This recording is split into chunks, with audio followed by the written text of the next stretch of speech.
Last few days, I've been trying to improve the performance of my newly purchased and fed half-wave antenna for 40, 20, 15 and 10 meter by trying out various orientations. I could improve the performance on 40 meter a bit, but 20 meter performance deteriorated.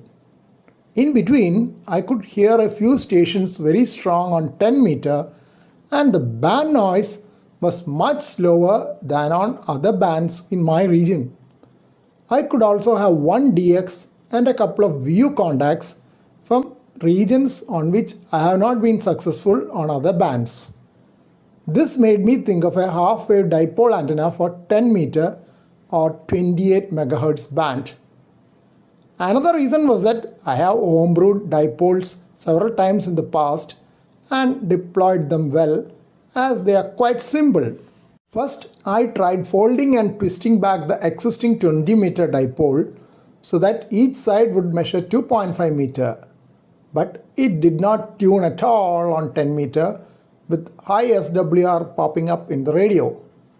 In some parts, there were up to 3 layers of wire which I thought could be the culprit, and I removed them immediately.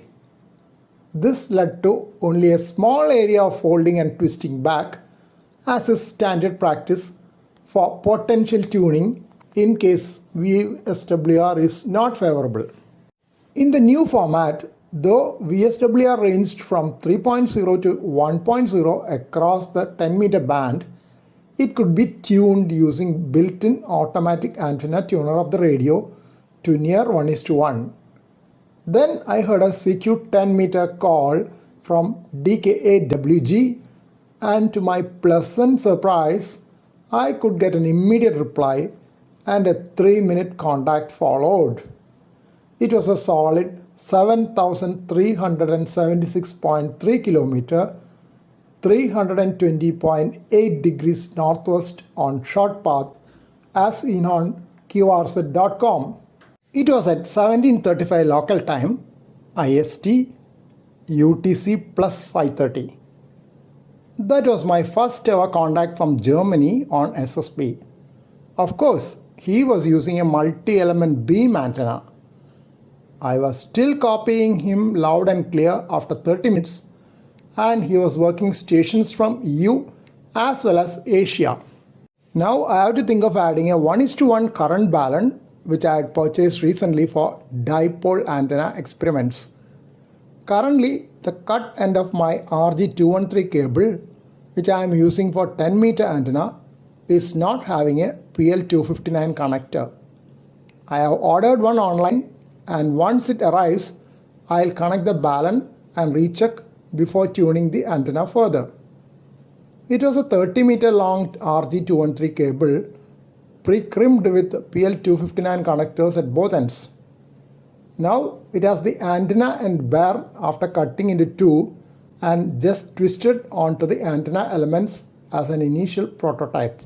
One limb of the dipole and the feed point has been attached between two CPVC pipes attached to the balcony fence, while the other end has been tied using a nylon wire of about 30 cm to a galvanized iron pipe holding my CP22E VHF antenna. So it is an inverted V antenna fully on my small open balcony. Later, I could also hear one CW signal quite well lower down on the 10 meter band, as well as a few digital signals on multiple regions. I ordered CW paddles as well, which will take about 2 weeks for supply from a VU manufacturer.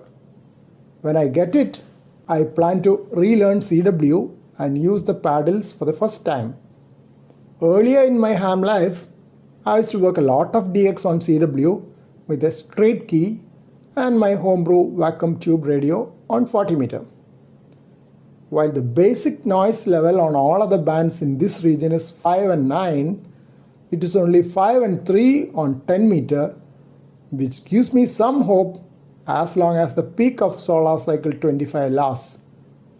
Beyond that, I know that propagation on 10 meter will come down and I'll have to go for the lower bands.